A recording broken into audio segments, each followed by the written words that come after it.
Entidades médicas definem critérios para a triagem de pacientes em UTIs para auxiliar os médicos a escolher quem deve ser atendido prioritariamente, evitando fura-filas na terapia intensiva. Para explicar quais são as regras e como serão aplicadas, o Jornal da Manhã conversa a partir de agora com o presidente da Associação Médica Brasileira, Dr. César Fernandes, que já está conosco aqui. Tudo bem, Dr. César? Bom dia, seja bem-vindo. Bom dia, prazer enorme em falar com vocês. Doutor, explica para a gente quais são os critérios, então, e por que houve a necessidade dessa definição? É justamente numa tentativa de evitar que pacientes que não precisem ir para a UTI sejam levados até lá e evitar, então, esse colapso na saúde? É isso, doutor? Na verdade, essa é uma situação que nenhum de nós gostaria de estar vivendo. O que ocorre, e vocês noticiam todos os dias, é que nós temos um esgotamento, um colapso do nosso sistema hospitalar, particularmente dos leitos de UTI. Ou seja, em outras palavras, nós temos mais pacientes para ocupar esses leitos do que leitos disponíveis. E essa espera tem aumentado muito, os números têm sido assustadores. A razão pela qual, muitas vezes, quando um leito é desocupado e se torna disponível, tem muitos pacientes para ocupar esses leitos. E os médicos têm procurado de maneira médica, por assim dizer, com fundamentos científicos, com bom racional ético e médico, fazer essas opções. Mas é importante que se tenha clareza nesse processo, não é? Que ele possa ser auditável, que ele possa ter bons fundamentos, para que tenha mecanismos objetivos, métricos, pontuáveis, ou seja, com critérios objetivos, para que essa escolha possa ser feita, né? Isso nós entendemos que nesse momento é necessário, isso sempre será necessário em momentos de esgotamento de recursos hospitalares. Agora vivemos uma pandemia, mas eventualmente podemos viver grandes desastres, né? Desabamentos, países que vivem terremotos, tsunamis. Então você tem um grande número de pacientes que precisam de terapia intensiva e não há leitos disponíveis. Em qualquer lugar do mundo isso pode acontecer. Existem ferramentas já bem definidas a esse respeito, aplicadas no mundo todo. Então, o que a Associação Médica Brasileira fez, junto com algumas sociedades de especialidade, incluindo a Sociedade de Terapia Intensiva, a de emergência, a de geriatria, gerontologia, de cuidados paliativos, nós juntamos tudo isso num documento único para trazer à população, muito mais para informar a população, uma vez que alguns serviços já adotam esses critérios, trazer à população uma explicação de que os médicos têm uma ferramenta demonstrável, auditável, com bons fundamentos éticos, dentro do arcabouço jurídico brasileiro, dentro das normas regimentais dos conselhos de medicina, e para que a população saiba que isso está sendo feito com algum critério, até para poupar os médicos de tomada de decisão sem que isso seja embasado em documentação científica comprobatória. Acho que isso é mais um esclarecimento à população e um norteamento de como tomar essa difícil e dolorida decisão. Mas, doutor, na prática, quais são os critérios de fato? A idade do paciente, a perspectiva de melhora, a gravidade? É muito importante isso que você está perguntando. Existem alguns critérios, eu vou procurar ser o mais simples possível para que possa ser entendido. Ferramentas, como nós chamamos, uma das ferramentas, ela procura avaliar as condições de funcionalidade orgânica desse indivíduo. Então, essa ferramenta, ela procura pontuar, por exemplo, a função cardíaca do indivíduo.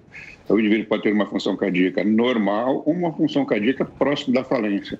Então, existem indicativos, tanto clínicos quanto laboratoriais, da função cardíaca. Então, eu coloco esses parâmetros todos, dou uma nota para eles, essa nota está padronizada, né, nessas ferramentas, assim como para a função respiratória a mesma coisa, a função do fígado a mesma coisa, a função dos rins, a circulação sanguínea e, eventualmente, a formação de coágulos. Então, com essas variáveis, eu pontuo e dou uma nota. Essa nota é objetiva. Né? A mesma coisa diz respeito à capacidade individual de realizar funções. Existem indivíduos que estão nas suas plenas funções, estão aptos a realizar as funções habituais do cotidiano. E há indivíduos que têm tamanho comprometimento que não têm a menor possibilidade de realização de qualquer atividade. Eles estão imobilizados no leito, estão em coma profundo, por assim dizer. E também as comorbidades, ou seja, as doenças associadas. Esse conjunto todo me permite, de maneira aritmética, por assim dizer, dar uma nota para o indivíduo e a partir dessa nota, que é objetiva, que é demonstrável, dizer qual é o indivíduo que tem maior possibilidade de sobrevida. Veja que eu não coloquei aí a idade. A idade não é um fator excludente ou includente em si. Vai depender das demais condições. Então, não há qualquer discriminação a qualquer paciente por critério etário ou por qualquer outro critério. São critérios muito objetivos. E quando há dúvidas, existe o que nós chamamos de uma comissão de arbitragem pré-constituída, onde obrigatoriamente tem que ter 2 médicos e um não médico, especializados em terapia intensiva, o profissional não médico que vive dentro da terapia intensiva, profissional da área de saúde, que pode, então, fazer essa arbitragem em casos duvidosos. Mas essa ferramenta é uma ferramenta, insisto, que não foi criada agora pela Associação Médica Brasileira, é uma ferramenta que já existe há algum tempo e que é uma ferramenta de valioso auxílio nessas condições. Agora, doutor, e como o senhor explicou, esses critérios foram estabelecidos justamente por causa desse momento que não gostaríamos de estar atravessando, dessa superlotação das redes de saúde. Eu pergunto, passada a pandemia, continuarão valendo esses critérios ou é realmente uma norma emergencial que foi criada para esse período apenas? Esses são critérios que valem para situações de crise, como essa que nós estamos vivendo ou como outras similares que eu mencionei. Passado esse período, é claro que se nós tivermos uma pletora de leitos e pacientes em espera, sempre os critérios objetivos são aqueles que devem ser usados para tirar qualquer subjetivismo dessa análise. E o nosso país, vocês falaram introdutoriamente, e é verdade, é um país que se caracteriza pelo fura-fila. Tivemos fura-fila de vacina. Lá no início da pandemia, vocês vão de lembrar, havia dificuldade de kits diagnósticos. Então, nós tínhamos fura-fila do kit, fura-fila das vacinas, mas do ponto de vista médico, isso é indefensável, é eticamente insustentável. Nós temos exemplos bem-sucedidos no Brasil de filas que são respeitadas. Eu dou um exemplo que vocês todos conhecem também, a fila dos transplantes. A fila do transplante é uma fila que é seguida eticamente e rigorosamente.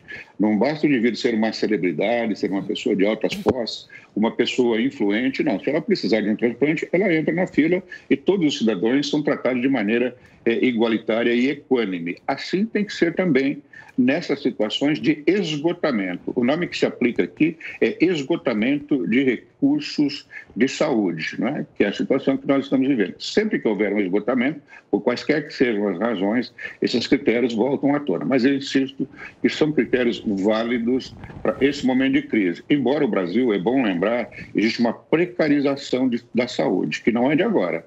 É uma precarização que vem acontecendo há décadas. Então, o Brasil deve muito ao sistema de saúde para a sua população. Os investimentos são aquém das necessidades, muito aquém das necessidades. Esses recursos, além de insuficientes, são mal geridos e o sistema de saúde vem sendo espoliado vergonhosamente, como vocês todos sabem. E eu não estou dizendo por esse governo, eu não quero que se empreste conotação ideológica à minha fala. Não é desse governo, qualquer governo que seja estadual, municipal, federal. Isso vale para todos os governantes. A saúde não é levada a sério no nosso país. Agora nós vivemos uma situação dramática, e por isso vem à tona, são escancarados esses problemas, mas eles existem fora da pandemia. Muito bem, esse é o doutor César Fernandes, presidente da Associação Médica Brasileira, esteve conosco aqui no Jornal da Manhã. Obrigado pela presença, doutor. Um ótimo sábado. Muito obrigado, eu que agradeço a oportunidade de falar com um veículo tão importante como o de vocês. Bom dia a todos, grande abraço.